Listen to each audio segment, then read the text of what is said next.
KPCC രാഷ്ട്രീയകാര്യ സമിതിയിൽ വാക്പോര. VD. സതീശനെതിരെ രൂക്ഷ വിമർശനവുമായി നേതാക്കൾ. യോഗത്തിൽ സതീശനെ ചോദ്യം ചെയ്ത എ.പി. അനിൽകുമാർ.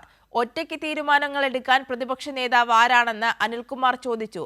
പ്രസംഗം നിർത്തി പ്രതിഷേധം രേഖപ്പെടുത്തി പ്രതിപക്ഷ നേതാവ് വി.ഡി. സതീശൻ.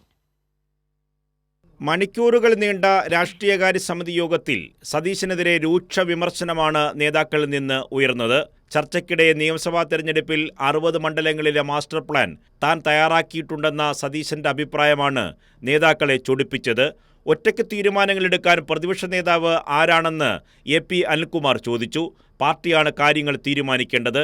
താങ്കളെ ഇതിന് ആരാണ് ചുമതലപ്പെടുത്തിയതെന്നും അനിൽകുമാർ ചോദിച്ചു. തനിക്ക് പറയാൻ അവകാശമില്ലേയെന്ന് വി.ഡി. സതീശന്റെ മറുചോദ്യം വന്നതോടെ വാക്കേറ്റം മൂർച്ഛിച്ചു.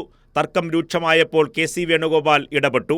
ഇതോടെ പ്രസംഗം നിർത്തി പ്രതിഷേധം രേഖപ്പെടുത്തി പ്രതിപക്ഷ നേതാവ് വി.ഡി. സതീശൻ ഇരുന്നു.